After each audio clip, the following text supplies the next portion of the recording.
Para mediados del siglo XIX, Jíbara era una tacita de oro. ¿No me crees?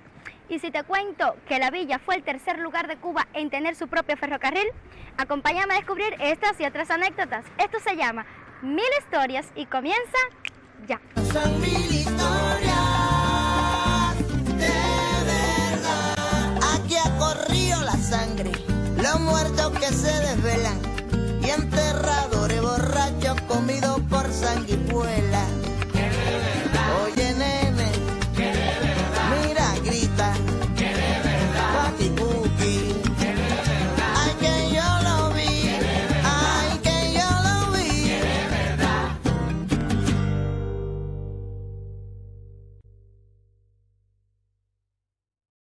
Ya hemos hablado de la importancia del puerto de Jíbara, pero esto solo resolvía la mitad de los problemas.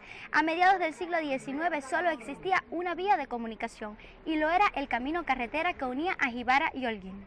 Las mercancías que se trasladaban sufrían todo tipo de percance hasta llegar a su destino final. Es por eso que comerciantes que principalmente vivían en Jíbara decidieron hacer una vía de comunicación más segura y moderna. En 1862 se hace la primera petición para la construcción del ferrocarril, que por supuesto uniera a Jíbara con Holguín y con ello a todos los territorios de la jurisdicción que importaban y exportaban mercancía por el puerto de Jíbara.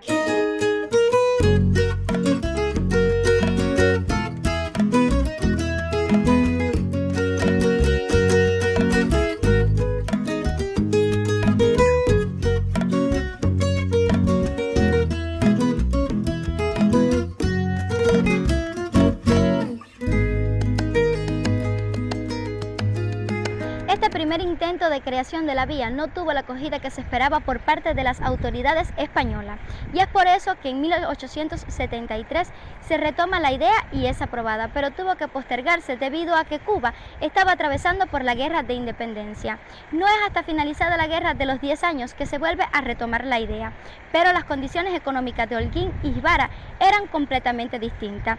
Holguín estaba arrasado por la guerra que recién había terminado, mientras que Jíbara era un bastión económico protegido y floreciente que había prosperado en plena guerra gracias a su sistema defensivo.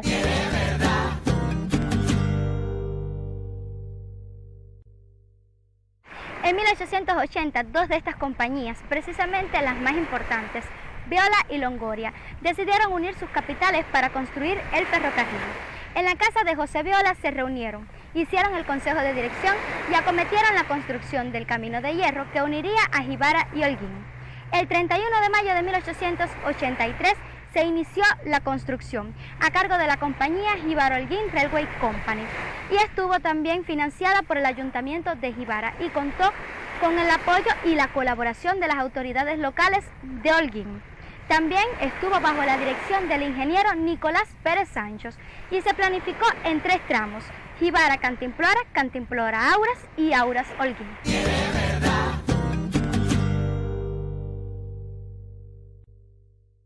Para esta construcción se le pagó la mano de obra a negros libres, emigrantes europeos y asiáticos. Este primer tramo fue el más difícil, pues había que construir un túnel por el que atravesara la vía a la entrada de Jíbara, y es precisamente este que vemos aquí.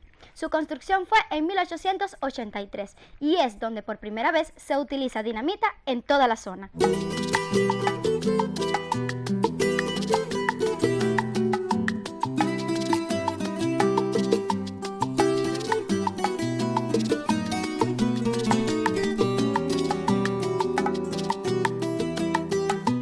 También había que construir un puente sobre el río Cacuyuín, que se encontraba precisamente donde estamos en estos momentos. Las piezas de hierro de este puente fueron fundidas por la empresa que después construyó la Torre Eiffel en París. En el año 2000 este puente se derrumbó y nunca más se volvió a reconstruir.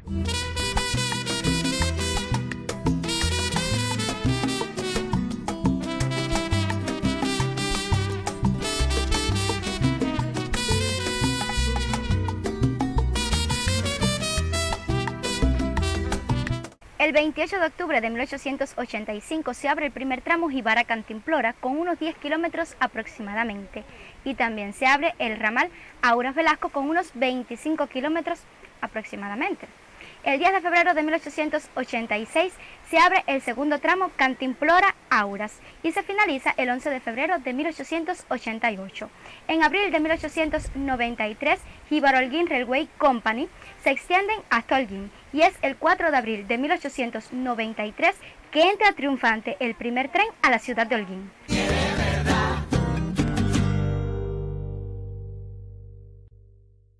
Los tramos de kilómetros de la vía férrea que separan a Jíbara de Holguín costaron unos 400.000 pesos, que para la época era una fortuna enorme.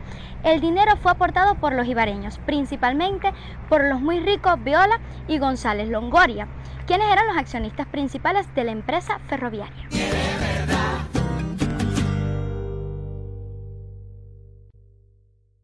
En cada uno de esos tramos se construyeron grandes y hermosas estaciones que por supuesto actualmente ya no existen. Habían dos que se consideraban de primera clase, la de Jíbara y la de Holguín. La de Holguín funciona actualmente como un taller de escultura y la de Jíbara se dice que se incendió en 1960 y por tanto se tuvo que demoler. Y ahora, mis amigos, ¿qué les parece si nos vamos hasta la casa del profe Mora para que nos hable más sobre este tema? ¡Nos fuimos! Oye. Prepárate, prepárate, prepárate, prepárate, prepárate.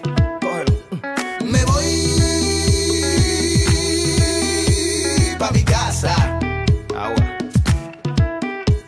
Me voy pa' mi casa. Mira, niña.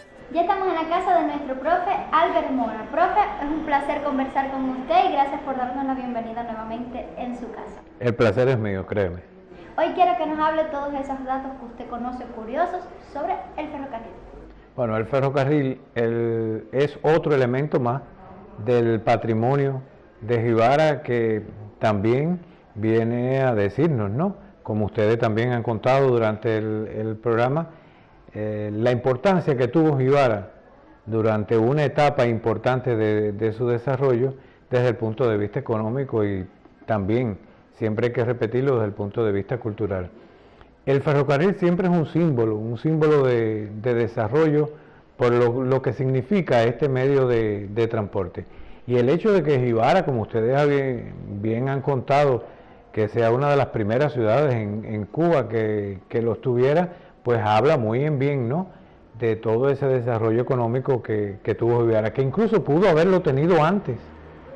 Lo que sucede es que la guerra de independencia, la primera guerra de independencia lo retrasa un tanto, pero incluso ya había pretensiones de hacerlo, y esto también no solamente tiene que ver con las dificultades que había con el transporte, porque no solamente era llegar al puerto, sino darle salida a partir de él, para que el puerto no fuera solo de Jíbara, sino fuera un puerto ya de toda la costa norte oriental. Y esto, que se haya tomado el ferrocarril, bueno, pues le da un valor añadido a cómo se iba comportando el territorio en el orden económico.